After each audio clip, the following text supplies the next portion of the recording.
Vamos orar. Senhor, nós estamos aqui com o único propósito de adorar o Teu santo nome. O Senhor é o nosso Deus e nós Te amamos de todo o nosso coração. O Senhor disse: buscar-me-eis e me achareis, quando me buscardes de todo o vosso coração. Senhor, nós colocamos o nosso coração no Teu altar e a nossa vida nas Tuas mãos. Sabemos que tudo podes e que nada é impossível a Ti. Não existe nada que seja demasiadamente difícil ao Senhor. Por isso, nessa manhã, colocamos diante do Senhor tudo o que temos e somos. Decidimos morrer a cada dia, porque é necessário que nós diminuamos para que o Senhor cresça em nós e haja através de nós. Por isso, o Deus que se manifestou como fogo para Moisés na sarça ardente, o Espírito que estava como um fogo sobre a cabeça dos apóstolos, é o Espírito que habita cada um de nós nessa manhã. E nós pedimos que o Teu fogo queime o nosso coração e derreta de nosso coração todo o gelo e insensibilidade, mas abra o nosso coração para a Tua palavra. E que o nosso coração nessa manhã seja como uma terra boa, e a Tua palavra é a semente, e ela vai frutificar em nós, e os seus frutos serão para a Tua honra, para a Tua glória e para o Teu louvor. Por isso, Senhor, eis-nos aqui, viemos adorá-lo. Fique conosco, encha-nos, preencha as lacunas do nosso coração e derrame sobre nós a Tua paz que excede todo entendimento, a Tua paz que o mundo não pode dar, ela só vem de Ti. Que seja assim nessa manhã, que seja assim para sempre, em nome de Jesus, amém. Pode sentar. Nós vamos falar hoje sobre quebrando o altar. E temos que entender que qualquer coisa que ocupe o lugar de Deus no nosso coração é uma forma de idolatria. E pode ser que na nossa vida existam alguns altares que precisam ser quebrados. E se houver, Deus mesmo nos ajudará. E eles serão quebrados, a fim de que o Espírito Santo possa nos ter totalmente. Todas as áreas da nossa vida possam convergir a Cristo. E que não exista uma área sequer na nossa vida que Cristo não tenha o controle e que o Espírito Santo não possa usar. Porque para Ele existimos e para Ele voltaremos. Amém, meus irmãos? A palavra está em 2 Coríntios, capítulo 5, dos versos 11 até o 17. Se puder, projeta para mim, para que todos possam ler. Já está ali. Mas é do verso 11. Do 11 até o 17. E diz assim a palavra do Senhor: E assim, conhecendo o temor do Senhor, procuramos persuadir as pessoas, mas somos plenamente conhecidos por Deus. Espero que também sejamos reconhecidos na consciência de vocês. Não queremos novamente nos recomendar a vocês, pelo contrário, estamos dando uma oportunidade para vocês se orgulharem por nossa causa, para que tenham o que responder aos que se gloriam na aparência e não no coração. Porque se enlouquecemos, é para Deus. E se conservamos o juízo, é para vocês. Pois o amor de Cristo nos domina, porque reconhecemos isto: um morreu por todos, logo todos morreram. E Ele morreu por todos, para que os que vivem não vivam mais para si mesmos, mas para aquele que por eles morreu e ressuscitou. Assim, nós daqui por diante a ninguém conhecemos segundo a carne, e se antes conhecemos Cristo segundo a carne, já agora não o conhecemos deste modo. E assim, se alguém está em Cristo, é nova criatura. As coisas antigas já passaram, e eis que se fizeram novas. Amém. Esse texto, Paulo está nos ajudando a entender que todos aqueles que vêm para Cristo Jesus, eles se tornam novas criaturas. Por isso Paulo afirma que as coisas velhas já se passaram, mas eis que tudo se fez novo. O contexto deste texto precisa ser explicado, porque um texto fora de contexto pode se tornar pretexto para muitas heresias. Todo texto tem um contexto, tem um antes e um depois, e ele nunca deve ser lido sem o seu contexto. Porque fora do contexto, podemos entender que esse texto diz que aqueles que estão em Cristo já são novas criaturas, as coisas velhas se passaram e eis que tudo se fez novo, e isso significa que na hora em que você entrega a sua vida a Jesus, naquele momento, todas as áreas da sua vida já se convergiram a Cristo no dia em que você confessa o Senhor Jesus como seu único e suficiente Salvador, como está escrito em Romanos capítulo 10, versículos 9 e 10, que é com a boca que confessamos o Senhor Jesus e com o coração cremos na justiça, e com a boca fazemos confissão do nome de Jesus. Porque aquele que confessar Jesus diante dos homens, ele também o confessará diante do seu Pai que está nos céus. Mas aquele que o negar diante dos homens, ele também o negará diante do Pai que está nos céus. Nisso entendemos que o batismo é uma consequência da salvação. Batismo é a confissão pública que Jesus Cristo é o meu único e suficiente Salvador, que eu recebi na minha vida e tenho Ele por Deus, por Senhor e Salvador e único e suficiente Salvador. Mas veja que o batismo é uma consequência da salvação. Ele não salva. Ele declara que você já fez essa escolha. Aquele que está em Cristo é uma nova criatura. Ser nova criatura não é, você não pode entender isso como muitos entendem, e entendem errado, pensando que no ato que você entregou a sua vida a Jesus, pronto, agora todo o seu passado já foi resolvido, a sua forma de viver, o seu vocabulário, o seu padrão de pensamento antigo muda exatamente na hora em que Jesus entra na sua vida. E eu digo a você, não, isso não acontece. Nós precisamos entender que o que Paulo está dizendo, que aquele que está em Cristo é uma nova criatura, e agora nós já não o conhecemos segundo a carne, e que as coisas velhas já se passaram e eis que tudo se faz novo, o que ele está dizendo é que se alguém chega na igreja, por pior que esta pessoa seja na sociedade, um assassino, um traficante, um ladrão, um desses que estava aí sendo... estava aí na Lava Jato, aí ele chega aqui na igreja, ele ouve a palavra, as boas notícias do Evangelho de Deus, e ele recebe o Senhor Jesus Cristo como seu único e suficiente Salvador.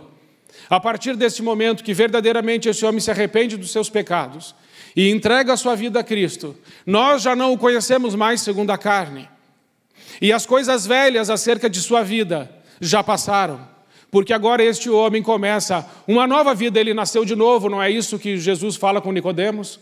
É necessário nascer do Espírito, porque aquele que nasce da carne é carne, mas aquele que nasce do Espírito, este é Espírito. E quando nascemos de novo, não podemos mais ser julgados pelo nosso passado, nem rotulados, nem condenados. Porque se Cristo nos justifica, quem nos condenará? Se Ele nos perdoou os pecados, quem pode nos acusar de pecado? Porque o sangue de Jesus nos purifica de todo pecado. Porém, entenda que ser uma nova criatura, o que Paulo está dizendo é, as pessoas que estão chegando não podem ser rotuladas. Elas não podem ter apelidos. E não devemos tratá-las com preconceito, porque entregaram suas vidas a Jesus. Neste sentido, são nova criatura. As coisas velhas já passaram. Eis que tudo se fez novo, porque como uma pessoa permanecerá na igreja se todos olham para ela com cara feia? Então senta ali o irmão da Lava Jato, que agora é irmão, converteu, foi comprado pelo sangue de Jesus, se tornou concidadãos dos santos e família de Deus. E aí você olha para ele e torce o nariz. E aí a pessoa diz assim, cumprimenta o irmão que está do seu lado, e o cara que está do seu lado é justamente o que te deu o calote. E aí você estende a mão assim, assim você estende a mão assim. E aí você não quer pegar na mão dele, porque, como assim? Me pague primeiro, se converta depois.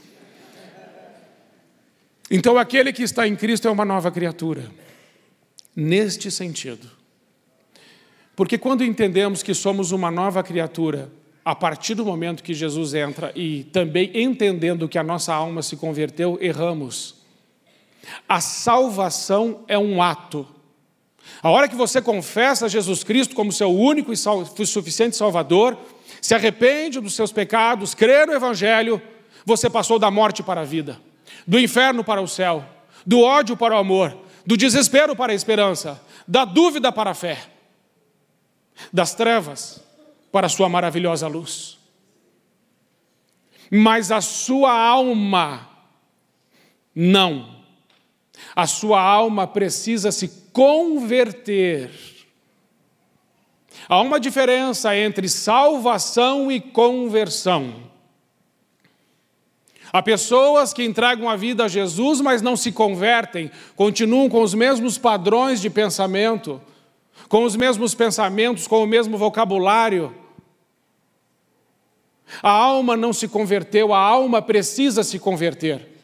Jesus disse, eu vim para que todos tenham vida e a tenham em abundância. Para ter vida abundante é preciso conversão, fazer convergir todas as áreas da minha vida, não uma, não duas, mas todas as áreas da minha vida precisam convergir a Cristo. Por isso que Paulo pôde dizer, agora eu estou crucificado com Cristo. Agora já não sou eu mais quem vivo, mas Cristo vive em mim. Gálatas 2:20. Gálatas 2:20. Eu estou crucificado com Cristo. Agora já não sou eu mais quem vivo, mas Cristo que vive em mim. E a vida que presente vivo na carne, vivo-a pela fé no Filho de Deus que me amou e que se entregou por mim. Conversão tem a ver com crucificação. Eu estou crucificado com Cristo. Eu não vivo mais. Cristo vive em mim. Isso é conversão.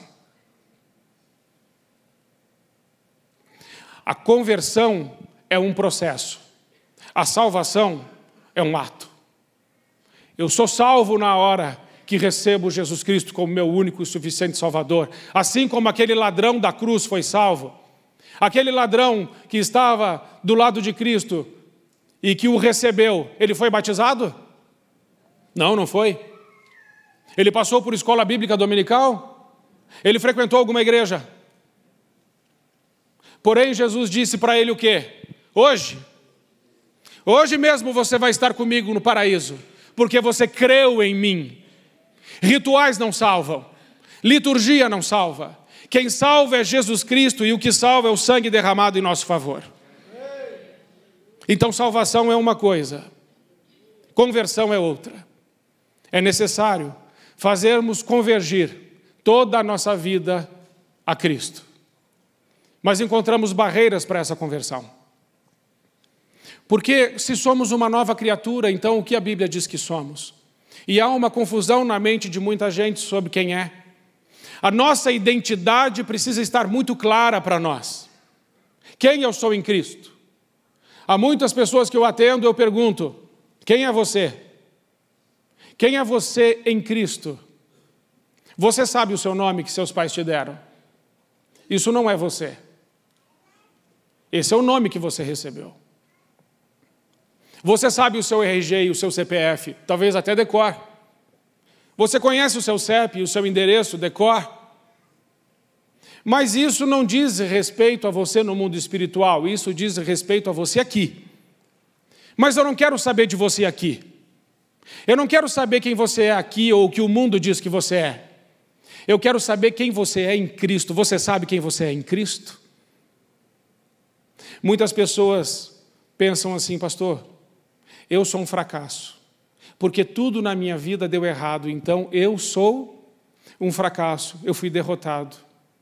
Eu sou rejeitado porque os meus pais me rejeitaram. Eu me sinto humilhado porque fui abusado, fui abusada.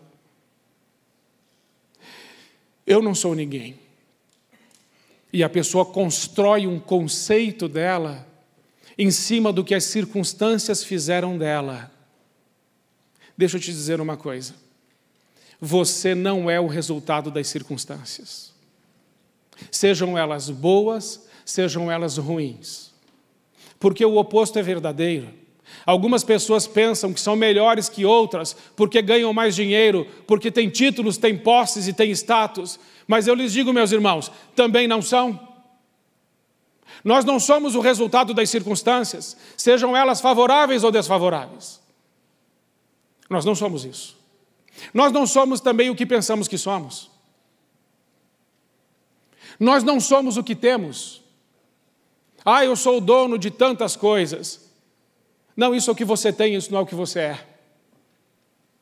Não, mas eu sou médico, eu sou advogado, eu sou juiz federal. Isso é um título que você possui. Isso não é quem você é. Isso é só um título. E tem algumas pessoas que, se você tirar delas seus títulos e suas posses, elas se matam. Porque a sua identidade se misturou com aquilo que elas têm e com aquilo que elas fazem. Você não é o que você tem e você também não é o que você faz. Porque se você for o que você tem, ou se a sua identidade se misturar com aquilo que você tem e com aquilo que você faz, na hora que tirarem de você o que você tem e o que você faz, só resta para você a morte. É por isso que alguns, quando perdem, os ricos e outros, quando perdem dinheiro, se matam, se jogam desses prédios, tiram as suas vidas e ainda alguns matam suas próprias famílias, porque perderam, vá ver a história da pessoa, perdeu as coisas e agora não consegue mais viver. Sua identidade estava nas coisas. Como eu vou viver sem isso? Então você não é o que você tem. Você não é o resultado das circunstâncias. E você não é o que você pensa que é. E você também não é os títulos que possui. Sejam bons, sejam ruins. Você é uma nova criatura. Quem é você? Só uma pessoa pode responder essa pergunta. E a única pessoa que pode responder essa pergunta é Deus. Porque quem cria diz o que é e diz para que serve. E quem nos criou foi Deus. Deus é Deus criador. Ele nos criou do pó da terra. Ele disse quem somos. E Ele disse o que podemos fazer. Se o mundo diz que você não pode fazer, se o mundo diz que você não pode avançar, se o mundo diz que você não pode ser feliz, se o mundo diz que você não pode conquistar, e as circunstâncias dizem que você não pode romper, não acredite no mundo. Porque o mundo jaz no maligno. Acredite em Deus. A sua identidade está nele. Você é uma nova criatura. E a Bíblia diz que você é a luz do mundo. Jesus disse isso em Mateus 5, 13 e 14. Vós sois a luz do mundo, vós sois o sal da terra. Jesus mente? Se Jesus diz que você é luz, o que você é? Mas você fala assim, mas pastor, eu não me sinto luz. Com todo respeito, não interessa o que você sente. Interessa o que Deus diz que você é. Eu enfrento circunstâncias difíceis, com as trevas, às vezes. Mas eu tenho uma convicção no meu coração. Se Jesus Cristo diz que eu sou luz, e aonde eu chego, as trevas vão ter que recuar. Porque essa é a minha identidade. Isso não é o que eu sinto. Isso não é o que as circunstâncias fizeram de mim. Esse não é um título que eu conquistei. Isso é o que Jesus disse que eu sou através do seu sangue naquela cruz. Então você é a luz. E ele disse, vós sois o sal da terra. E sabe o que é isso? O sal, se você jogar ele na carne, ele impede que a carne apodreça. O sal impede a putrefação do pecado. O que isso quer dizer? Onde nós chegarmos e houver pecado, o pecado precisa parar, só porque nós chegamos. Se está tendo uma conversa inconveniente, e nós chegamos, as pessoas têm que dizer assim, para de conversar isso, porque o fulano está chegando. E ele não tolera isso. Ele é sal. E aonde ele está, o pecado precisa parar. Nós somos o sal. E o sal dá sabor. Com quem nós conversamos, do jeito que conversamos, a conversa é boa. A conversa é gostosa. Porque dos nossos lábios saem palavras de fé, palavras de amor, de alegria, de esperança. Palavras que são capazes de trazer uma nova realidade espiritual. Palavras que abençoam, que aperfeiçoam, que edificam, que encorajam.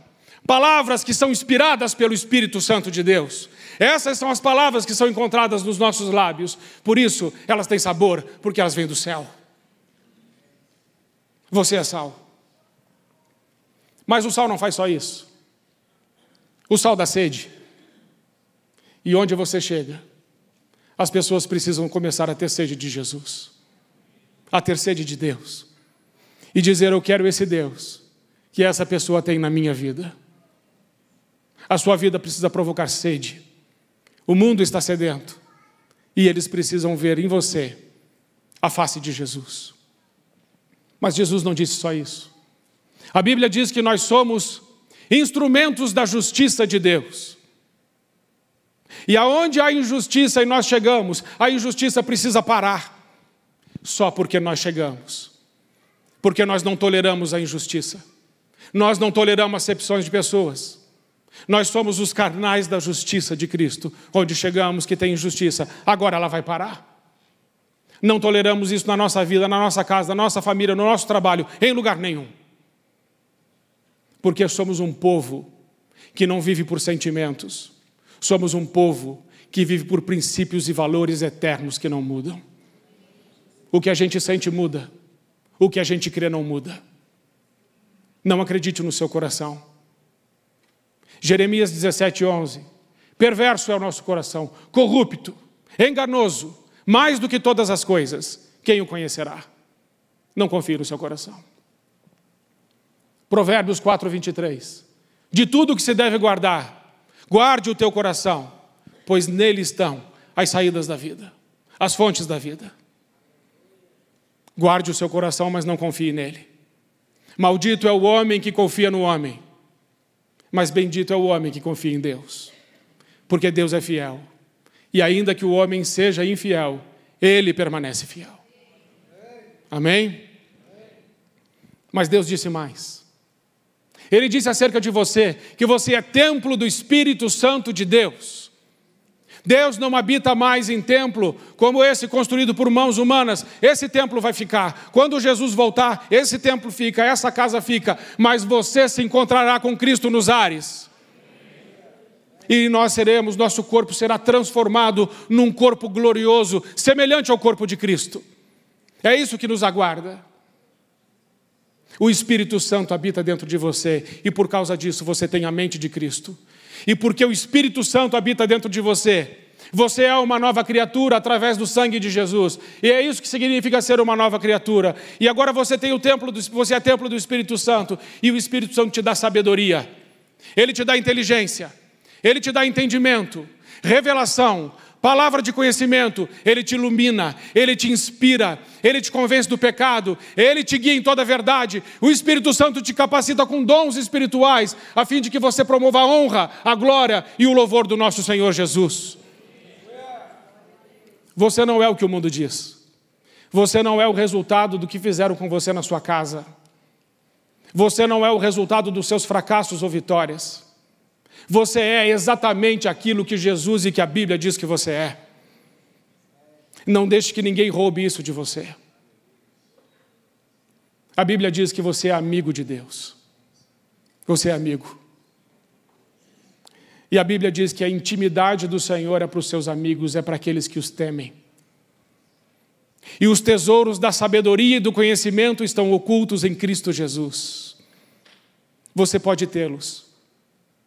Buscar-me-eis e me achareis, quando me buscardes de todo o vosso coração. Mas mais ainda, Jesus não diz só quem somos. A Bíblia não diz só o que somos. A Bíblia diz o que podemos fazer. E Jesus Cristo disse, eis que vos dou poder e autoridade para pisar de serpentes e escorpiões, e todo o poder do inimigo, sem que nada vos cause dano algum. Você tem poder e tem autoridade, que foi delegada a você por Cristo Jesus, para pisar serpentes e escorpiões e todo o poder do inimigo. Se fizerem alguma coisa contra você, sei lá, esses trabalhos que fazem de macumba, de que for, qualquer coisa, palavras de maldição, injúrias, calúnias, palavras que vêm para nos destruir, elas não têm efeito nenhum sobre nós. Nenhum efeito. Nós não temos medo disso. Porque nós, disse Jesus, temos poder e autoridade para pisar serpentes, escorpiões e todo o poder do inimigo, sem que absolutamente nada nos cause dano nenhum. Dano nenhum. Este inimigo já foi derrotado, Jesus Cristo o humilhou, despojando-o na cruz. Jesus já pisou a cabeça da serpente, como foi prometido em Gênesis 3,15 que ele faria, e ele o fez. E ele nos deu o mesmo poder e autoridade. Se você não souber quem é, e se você não souber o que pode fazer, você é neutralizado no mundo espiritual. Se você não souber quem você é, você pode ser convencido a ser alguém que você não é. Se você não souber o que pode fazer, você pode ser convencido a não fazer nada e ser anulado. Mas Jesus Cristo te salvou, te comprou com sangue, não só para você ir para o céu, mas Ele te comprou com o sangue dEle, porque Ele quer colocar nos seus lábios a santa palavra dEle, para que você também multiplique o evangelho da graça do nosso Senhor, a começar pela sua casa, pela sua família, depois pelo seu trabalho e pelos seus amigos e todos aqueles que carecem das boas novas do evangelho. A Bíblia diz que você é um sacerdócio santo, uma geração, um povo adquirido. Você pertence ao Senhor. A Bíblia ensina que você foi comprado e comprada com o precioso sangue. Você não pertence mais a você mesma. Você não pertence mais a você mesmo, você é dele. Você pertence a Ele. A sua vida é para Ele. Então isso é ser uma nova criatura. Mas o que é converter a alma? Converter a alma é um processo. A alma ela é convertida aos poucos, não é de imediato. E sobre a conversão da alma, eu quero falar sobre, antes de entrar na conversão da alma, sobre o processo. Novo nascimento e conversão, para a maioria das pessoas é a mesma coisa. Você pode ser salvo e não ser convertido. Por quê? Porque a salvação acontece no espírito, mas a conversão acontece na alma. Você pode ser salvo, ter um espírito vivificado pela presença de Deus, ser uma nova criatura em Cristo e ainda não ser convertido na alma em muitas áreas da sua vida. Nada é mais perigoso que uma pessoa salva, mas não convertida. Pensa com a velha mente, mesmas convicções negativas, atitudes erradas, pensamentos malignos que tentam estrangular a voz da consciência, amargura, inveja, ódio, ainda continuam dentro de você, mas você é salvo. Você não pode tolerar isso. E aí eu quero falar sobre um processo de conquista da alma. E preciso, para falar do processo de conquista da alma, traçar um paralelo entre Moisés e Jesus Cristo. A vinda de Moisés veio depois de 400 anos com o povo no Egito. A vinda de Jesus veio depois de 400 anos de silêncio.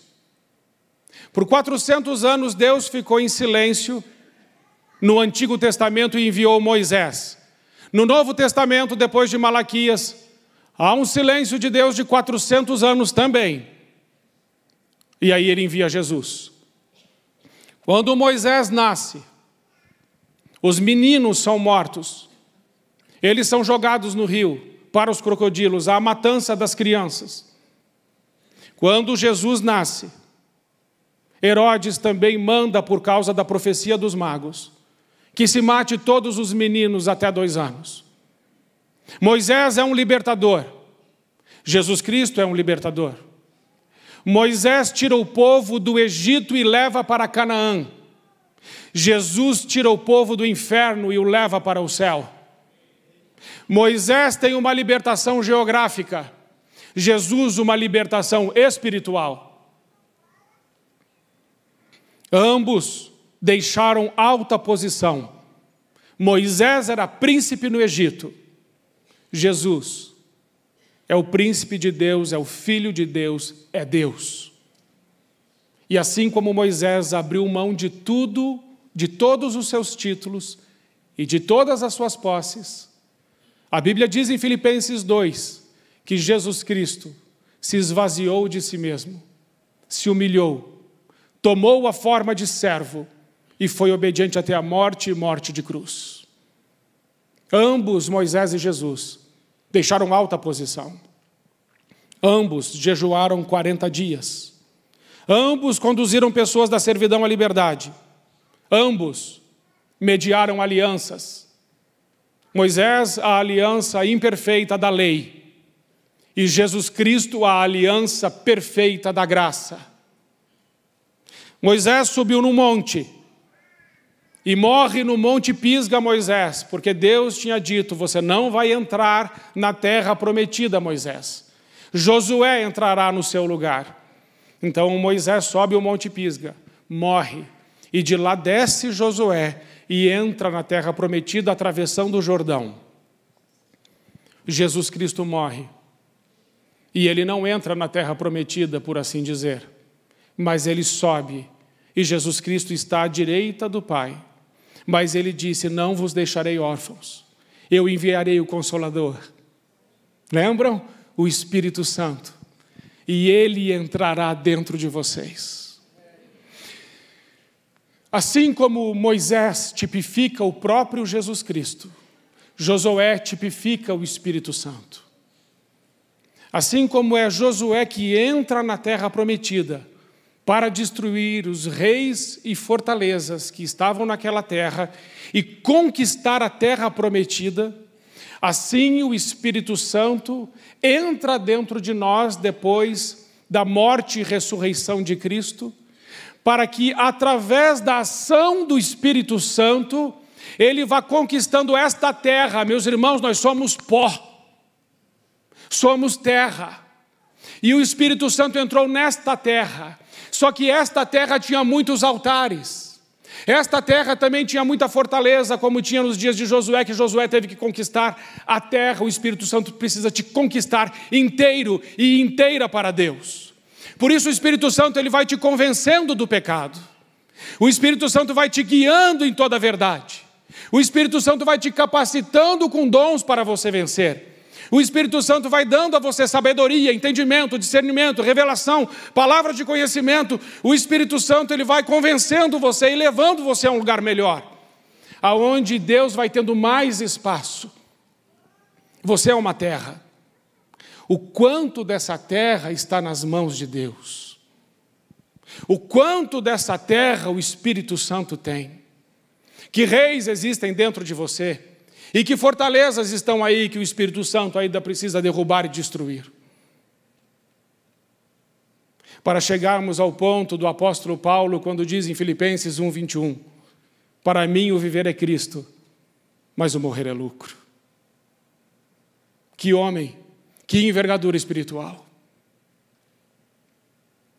Um homem que deixou o Espírito Santo tomá-lo completamente. Como poderemos chegar ao nível do apóstolo Pedro, que quando caminhava, até a sombra curava pessoas, e do apóstolo Paulo? Lenços que eram levados, demônios eram expulsos, pessoas eram curadas. Homens cheios de Deus, mulheres cheias de Deus. Meus irmãos, nós não podemos nos contentar em ter um pouco do Espírito Santo.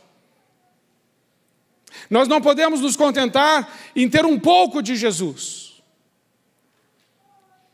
Mas nós precisamos dizer: Senhor, vem e toma a minha vida totalmente, completamente. Transforma a minha vida, o meu pensamento, as minhas escolhas, o meu caráter. Senhor, que o Senhor viva e eu morra. Que o Senhor cresça e eu diminua. Que o Senhor seja glorificado e eu seja humilhado, porque eu vivo para a tua glória. Que bom, meus irmãos, se o Espírito Santo pudesse encher a nossa boca para usá-la em tantos momentos que são necessários, mas nós nos calamos. O Espírito que está em nós é um espírito de ousadia e de poder. Não é um espírito de covardia, não é um espírito de timidez, não é um espírito que recua, é um espírito que avança, ousado e corajoso, é o Espírito de Deus. Ele está em nós. Então a nossa alma precisa se converter e se converter a Cristo. A nossa alma precisa se converter e se converter à palavra. A nossa alma precisa se render aos pés daquele que tudo pode. Não podemos nos relacionar com Deus somente nos momentos difíceis que estamos passando. Quando, meus irmãos, que Deus ouve de nós as orações mais sinceras e mais belas? É quando estamos bem? É claro que não. Deus ouve as nossas orações mais belas e mais verdadeiras quando nós estamos passando por problemas. Porque daí nós choramos, nós jejuamos, nós não oramos em pé. Nós não oramos na cama quando estamos com problemas. Nós nos ajoelhamos e clamamos, colocamos a nossa boca no pó e falamos: Deus, ajuda, eu preciso do Senhor. Não é assim. Mas por que precisa ter problema para orar assim? Por que a gente não pode orar assim sempre? Se pudéssemos orar assim mais vezes, Deus não teria mais de nós. Buscar-me-eis e me achareis, quando me buscardes de todo o vosso coração. Eu penso que Ele quer ser achado. Ele quer ser encontrado. A Bíblia diz que o Pai procura adoradores que o adorem em espírito e em verdade. Pastor Ele chama, missionário Ele chama, evangelista Ele chama, mas adoradores Ele procura. Que Ele possa me achar, que Ele possa te achar, como um adorador que o adora em espírito e em verdade. Liberte-se de fazer coisas para Deus. Tem gente que quer fazer um monte de coisa para Deus, porque fazendo para Deus entende que está levando uma vida santa e que Deus está se agradando. Deus não se agrada de ativismo. Não esqueça que Deus é soberano e Ele faz tudo com uma palavra. Ele não precisa de nós. Deus, antes de querer as coisas que a gente faz, e Deus, antes de querer dízimos e ofertas, o que Deus quer é o nosso coração. O que Deus quer é uma adoração sincera, dependente dEle. O que Deus quer é eu e você inteiro. O que fazemos deve ser uma consequência de quem somos. Sabe o que mais me entristece no Espiritismo? O que mais me entristece no Espiritismo é que a pessoa fica escrava de fazer boas obras. E aí ela vai ficar reencarnando isso na cabeça dela. A Bíblia diz em Hebreus 9, 27, que ao homem é dado morrer uma só vez, depois disso é o juízo. Ela constrói na mente dela que se ela fizer boas obras, ela vai reencarnar melhor e depois melhor. E numa dessas reencarnações, ela não reencarna mais e fica no céu. Então me diga, por que um espírita faz o que faz? Faz porque ama ou faz pensando nele mesmo? Quando ele faz uma caridade, de verdade, quem ele está querendo ajudar? Você? Ou ele está querendo colocar mais uma laje na casa dele no céu? Mais um banheiro, mais um negócio. Por isso temos que entender Efésios 2, de 8 a 10. Pela graça sois salvos, por meio da fé. Isso não vem de vós, é dom de Deus. Não por obras para que ninguém se glorie, porque vocês são feitura de Deus, Realizados em Cristo Jesus. Não precisa, Marcelo, não precisa. Realizados em Cristo Jesus. Para andar em toda a boa obra que o Senhor separou para que você ande nela. Você não é salvo pelas obras. Você é salvo pela graça. Sabe que isso é libertador? Sabe por que isso é libertador?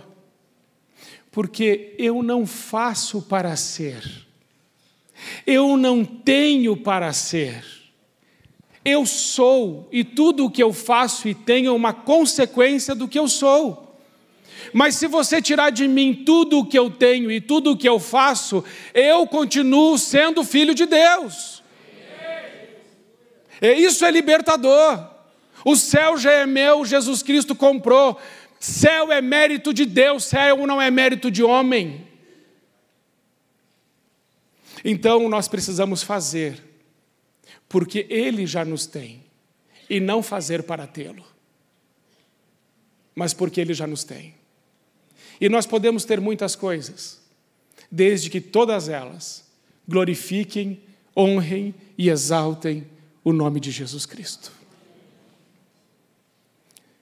Por isso é necessário que nos convertamos. Pedro precisou se converter quando conheceu Jesus.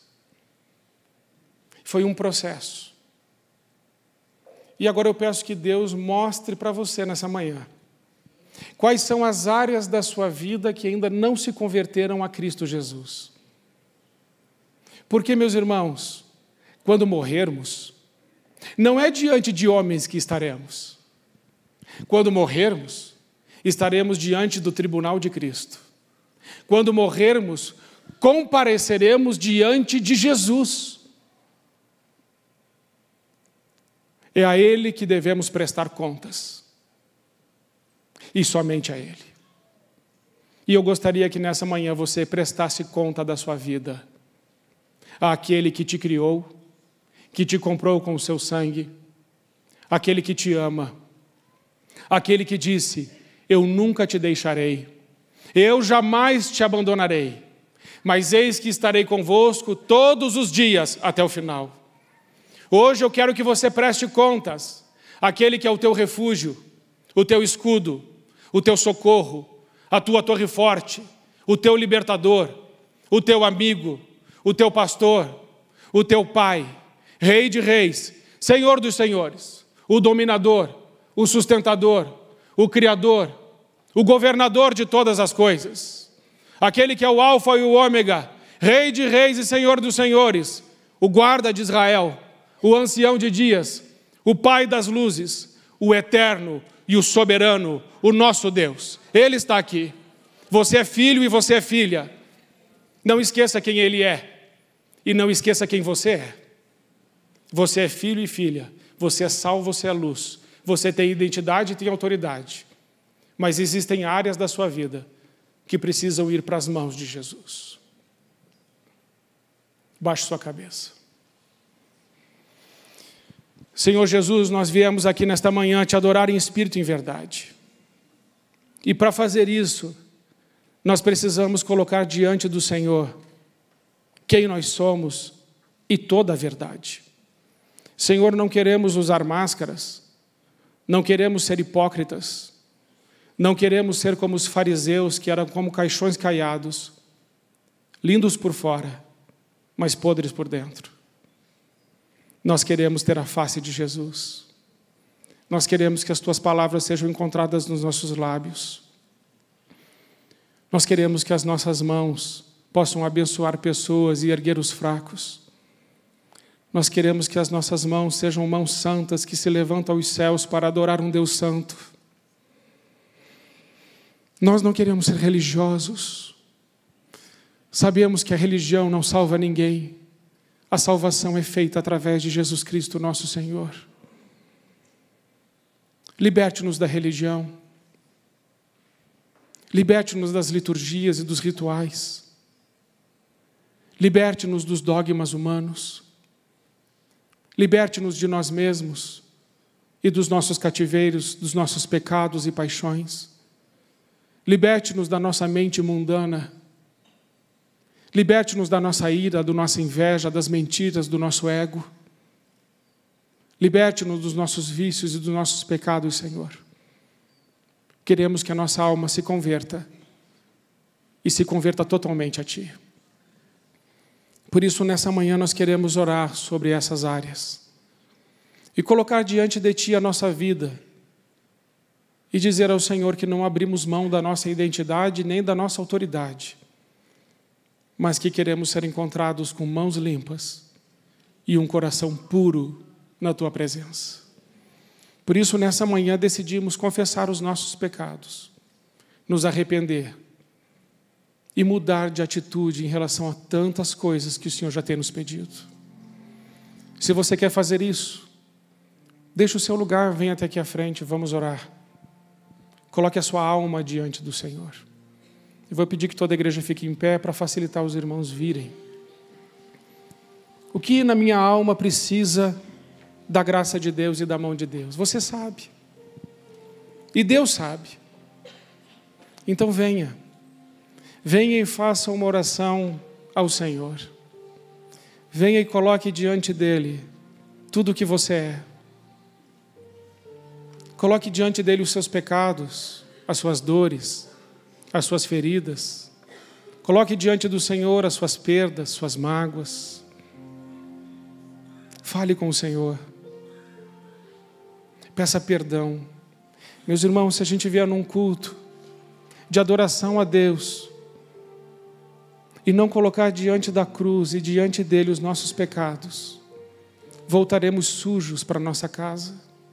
Mas a Bíblia diz em 1 João 1,9, se confessarmos os nossos pecados, Ele é fiel e justo para nos perdoar de todo o pecado e nos purificar de toda injustiça.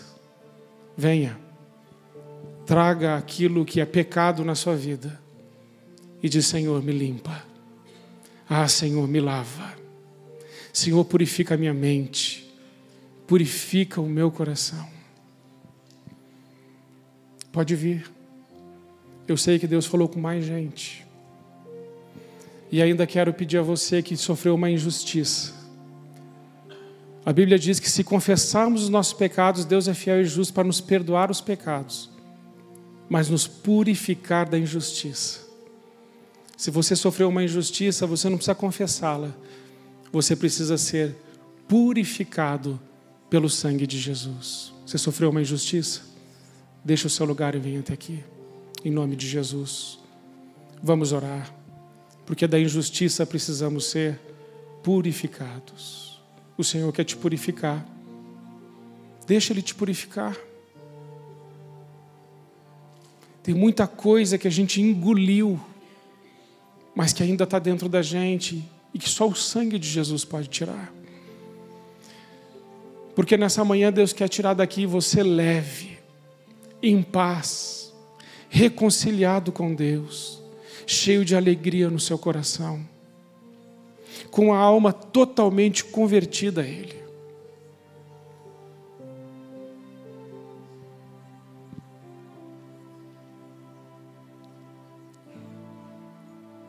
E se você quiser essa noite, nessa manhã, confessar o Senhor Jesus como seu único e suficiente Salvador e você ainda não o fez, você pode deixar o seu lugar e vir orar a Ele. Senhor, eu quero fazer essa oração. Nunca fiz ela publicamente, nunca me expus, mas hoje quero me expor, porque se eu confessar o Senhor diante dos homens, eu sei que o Senhor também me confessará diante do teu Pai que está nos céus. Se você quer fazer essa confissão, fique bem à vontade, deixe o seu lugar e confesse ao Senhor Jesus como seu único e suficiente Salvador. Vamos orar. Senhor nosso Deus, nós colocamos diante do Senhor nossa vida. Reconhecemos, Senhor, que nós somos pecadores. Reconhecemos que a Tua palavra diz a verdade, quando diz: todos pecaram e destituídos estão da glória de Deus. Sabemos que o salário do pecado é a morte, mas o dom gratuito de Deus é a vida eterna que está em Cristo Jesus, o nosso Senhor. Pai, muito obrigado porque o Senhor nos amou enquanto ainda éramos pecadores. Obrigado porque o Senhor nos tirou do inferno e nos levou para o céu. Obrigado porque o Senhor nos tirou das trevas e nos levou para a luz. Obrigado que o Senhor nos tirou do ódio e nos levou ao amor. Obrigado, Senhor, que o Senhor nos tirou da dúvida e nos levou à fé. Senhor, obrigado, porque éramos órfãos, mas agora temos Pai. Ah, Senhor. E Deus também falou comigo agora sobre isso. Você que foi machucado pelo pai ou pela mãe na sua casa, foi ferido, e tem no seu coração assim essa coisa de órfão, um pouco de rejeição, de abandono. Deixa o seu lugar, vem orar aqui, porque enquanto eu estava falando isso, Deus falou isso no meu coração. Ninguém aqui é órfão. Todos nós temos pai. A Bíblia diz: ainda que a tua mãe te esqueça de ti, eu não me esquecerei, diz o Senhor. Por isso, Senhor, obrigado, porque não somos órfãos, nós somos filhos amados do Pai. Senhor, colocamos nossa vida nessa manhã diante do Senhor e pedimos que as boas mãos do Senhor estejam sobre cada um de nós e que o Teu Espírito Santo nos ajude nessa caminhada a nos convertermos todos os dias a Cristo, até que se ache o Senhor em nós, crescermos e amadurecermos até alcançarmos a estatura do varão perfeito, a saber, Jesus Cristo, o nosso Senhor. Senhor, o Senhor é o nosso modelo, o Senhor é o nosso Pai, e o nosso desejo maior é ser parecidos com o Senhor. Em todas as nossas atitudes queremos copiá-lo, Senhor. Por isso, Pai, fala conosco hoje e durante toda a nossa vida, a fim de que a cada dia, com cada problema e circunstância que vivamos, possamos ser orientados pelo Espírito Santo. E assim, de glória em glória, de luta em luta e de vitória em vitória, sejamos transformados à semelhança do Filho de Deus, Jesus Cristo nosso Senhor. Agora você pode ficar em pé. Quero que você coloque suas mãos assim. Toda a igreja pode pôr as mãos assim. E vamos fazer uma oração consagrando as nossas vidas ao Senhor. Você pode repetir essa oração comigo? Diga assim: Senhor Jesus, eu consagro os meus olhos, a minha boca, o meu coração, os meus ouvidos, a minha mente e todo o meu corpo ao Senhor Jesus Cristo. Eu sou o templo do Espírito Santo, casa de Deus, morada do Pai. Eu sou sal da terra, luz do mundo, instrumento de justiça. Eu sou dispenseiro da graça, amigo de Cristo, servo de Deus. Eu sou concidadão dos santos. A minha pátria não é essa. Eu sou forasteiro aqui. A minha pátria é celestial. O meu lar não é este, é lá com o Senhor. Um dia eu me encontrarei contigo, mas até lá, Senhor, continue sendo para mim o meu escudo, a minha força, o meu refúgio, o meu socorro, o meu libertador, o meu amigo, melhor amigo, o meu pastor, o meu Pai. Me leva, Senhor, aos vales verdejantes, às águas tranquilas, e traz hoje um refrigério para minha alma. Eu concordo em oração que os meus lábios serão usados por Ti, e da minha língua sairão palavras de amor, de fé, de esperança, palavras inspiradas pelo Espírito Santo, que tem o poder de quebrar todas as barreiras, todos os muros e todos os jugos do inferno. Eu sou Teu, vivo para Ti, para a Tua honra, para a Tua glória e para o Teu louvor. E a minha família será conhecida como família bendita, geração eleita, sacerdócio real, povo exclusivo do Senhor Jesus Cristo. Eu consagro a minha descendência, meus filhos, meus netos, meus bisnetos, toda a minha linhagem te servirá no altar. Eles te servirão, Senhor. Serão como eu, e ainda maiores do que eu, porque coisas maiores o Senhor ainda fará na minha vida e na minha família.